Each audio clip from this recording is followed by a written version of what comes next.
Marcia met Howard Collins at church. Marcia was 35 years old. Howard was 41. Howard lived with his mother in a small house on the south side of the town. Marcia lived with her sister and father in an apartment 3 streets away. Marcia did not work. Her father, George Grant, was ill and never left the apartment. He stayed in bed most of the time and always needed somebody with him. So Marcia stayed at home with her father and only went out when her sister Karen was in the house. The 2 sisters were very different. Marcia was short, with a small, round face and short black hair. Karen was 10 years younger. She was tall, had long brown hair and good legs, and a suntan all through the summer. People often said to Marcia, "Your sister is very beautiful." There were always lots of men ready to take Karen out to dinner or to the cinema.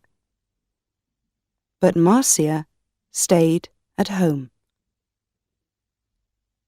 Karen worked in a shop in the town. When she was at home, she liked to sit up on the roof garden of their apartment building. It was one Sunday in May when Marcia came home with Howard the first time. She took him to see her father. George Grant was in bed. He had grey hair and a grey face. Sometimes he read a book, but mostly he just sat in bed and watched television. "This is Howard, Father," Marcia said.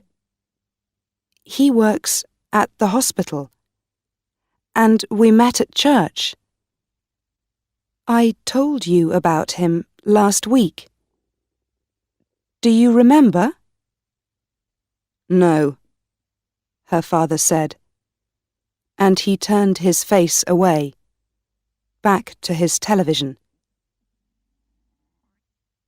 He was not interested in new people or his daughter's friends. Just then, Karen came into the room. She wore a white bikini and white shoes.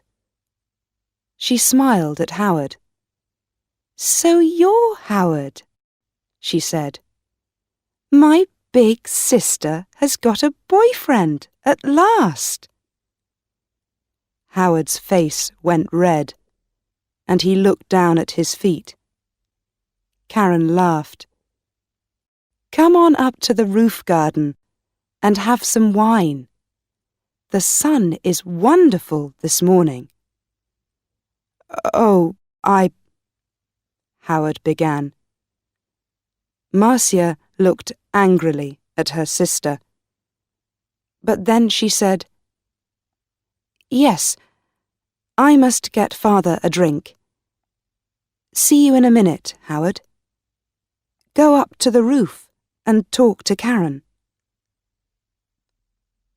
The sun was hot on the roof, and Howard took off his coat. He looked around. There were 3 chairs, a sun umbrella, a sunbed, and a table with 3 glasses and a bottle of wine on it. There were tiles on the floor, and next to the little wall around the edge of the roof, there were some flowers in boxes. This was the garden. Very nice," said Howard. Karen smiled at him. "We don't see many good-looking men up here," she said. "Sit down and have a drink." Howard's face went red again. He gave a shy little laugh. "Oh, thank you," he said. He tried not to look at Karen's long, sun-tanned legs, but it was not easy. "I come up here all the time when it's sunny," Karen said. She began to put suntan oil on her arms and legs. Howard watched. Then Marcia arrived, and the three of them sat in the sun and drank wine. Marcia looked at Howard with love in her eyes. She did not look at Karen. Karen watched them. Her eyes went from her sister to Howard and back again to her sister. She smiled. It was not a nice smile. Every Sunday morning after that, Marcia brought Howard home for a glass of wine after church. Howard stopped his car in the street outside the apartment building, and Marcia said, "Sound the horn, Howard. Tell Karen we're here. Then she can get the wine ready." So Howard gave 3 little toots on his car horn. On sunny days, Karen always came to the wall at the edge of the roof and looked over to wave at them. Then she went to get the wine. She always wore her bikini or a very short skirt. Marcia never wore short skirts or a bikini. "My legs are too fat for bikinis," she told Howard. "Your legs are very nice," he said shyly. One day in June, Karen asked Howard, "What time do you finish work, Howard?" "About 6 o'clock," he said. "Could you bring me home after work?" Karen said. "My shop's very near the hospital. You drive right past it. And you only live 3 streets away from us." "There's a very good bus," said Marcia quickly. "It stops outside our building." "But the bus is so slow," Karen said. "Please, Howard." Howard looked from one sister to the other. "Oh, well, yes, all right then," he said. "Thank you," Karen said, and gave him a quick kiss. So, every evening, Howard drove Karen home. On the first Friday, they were an hour late. When they arrived, Marcia was at the door of the apartment building. "What happened?" she asked. "Why are you so late?" "There was an accident," Karen said. 3 cars, all across the road. On that hill by the cinema, you know. We couldn't get past. We couldn't go back. There were so many cars. Nobody could move." Howard said nothing.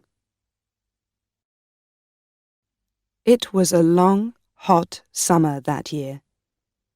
Marcia went to church every Sunday morning and Karen stayed at home with their father. When it was sunny, and it often was, Karen went up to her sunbed on the roof. When Marcia went up to the roof garden, she always sat under the umbrella. But Karen put on lots of suntan oil and sat in the sun in her bikini. "The hot sun's not good for your body," Marcia said. Karen laughed. "Howard likes my body." "No, he doesn't," Marcia said angrily. "Oh, he does," Karen said. "He's very shy with women, but he always looks at my body very carefully. He does it all the time. Perhaps he wants me to take off." "Stop it, Karen," Marcia said. "Don't say those things." Karen laughed. "What's the matter, big sister? Are you afraid I'm going to take him from you?" Marcia did not answer. The next Sunday, Howard phoned Marcia early in the morning. I don't feel very well," he said. "I'm not going to church today." "Oh, my love, I'm sorry," Marcia said. "Can I phone you when I get home?" "Yes, of course," he said. "I can't phone before 1 o'clock," Marcia said. "I'm going to be late back because there's a meeting after church. Something about Africa, I think." "Oh, yes, I remember," Howard said. But Marcia was wrong. There was no meeting after church that morning. It was the next Sunday. So she left church at the usual time and arrived home at 11:45. First, she went in to see her father, but he was asleep. Then she phoned Howard, but there was no answer. "Perhaps he's sleeping," she thought, "and his mother doesn't want to answer the phone." She went to her room and put on a long summer skirt. Then she went up to the roof garden. She put her hand on the door to the roof and stopped. The door was half open, and she could hear voices. There was someone with Karen. A man. Howard. Howard? Marcia listened. "I feel bad about this," Howard said. "We must tell Marcia soon, Karen." "No," Karen said quickly. She gave a little laugh. "It's our secret, Howard. Only for a little longer. All right? I don't like," he began. "But you do love me, Howard," Karen said. "Not Marcia? Say you love me, please." Marcia suddenly felt cold. You know I do," Howard answered.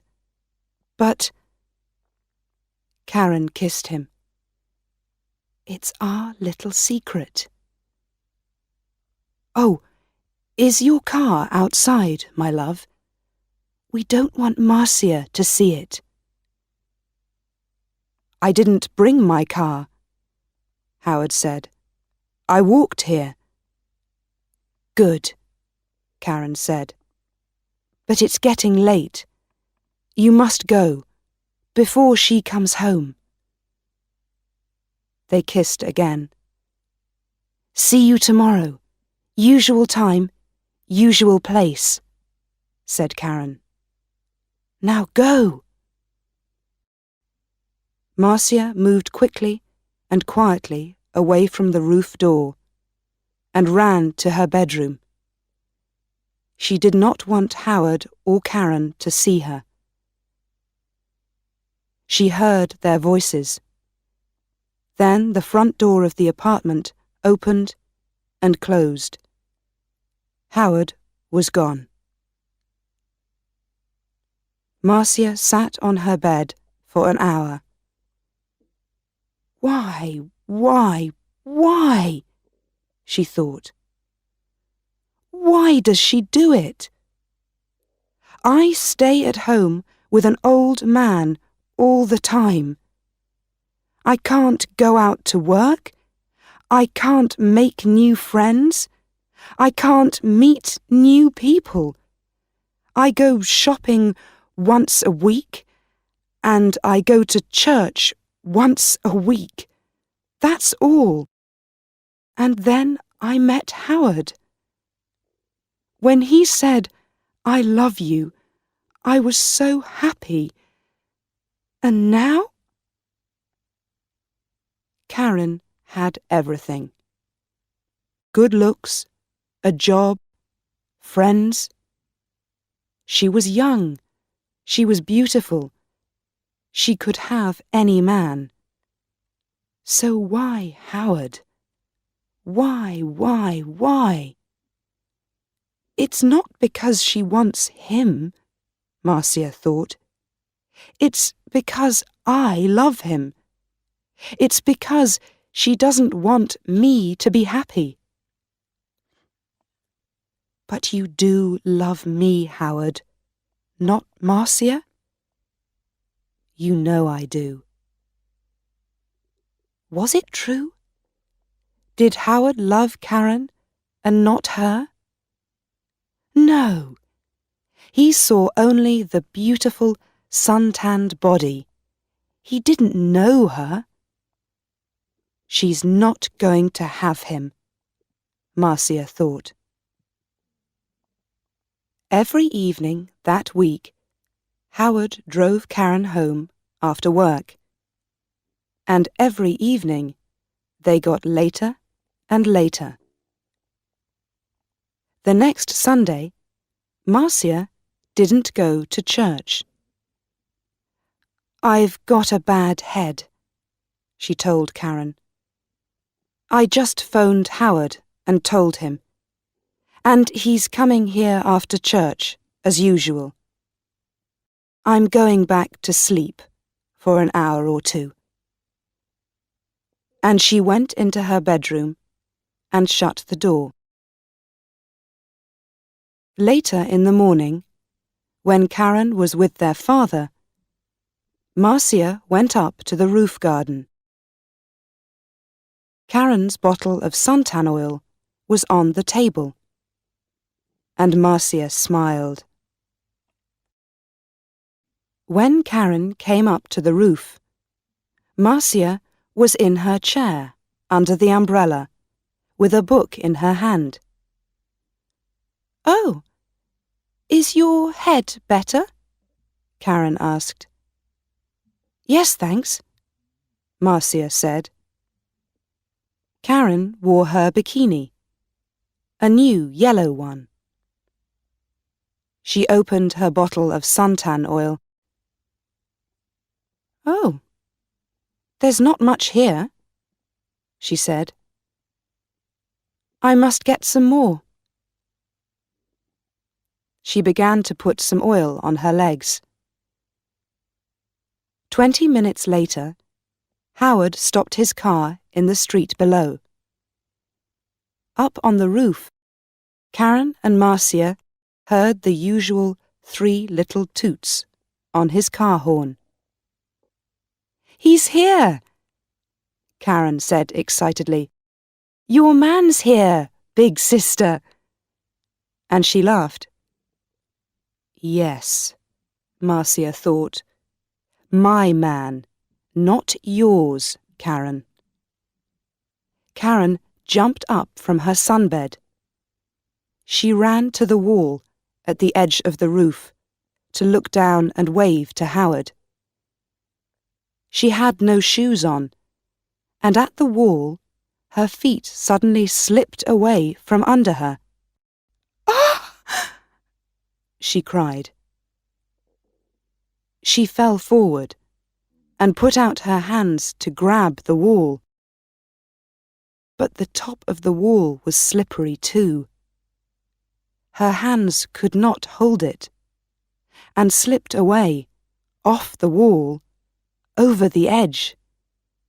And her body went on too, over the edge of the wall, and down, down, down, down. Before she hit the ground, she knew. Slippery. Suntan oil. Marcia.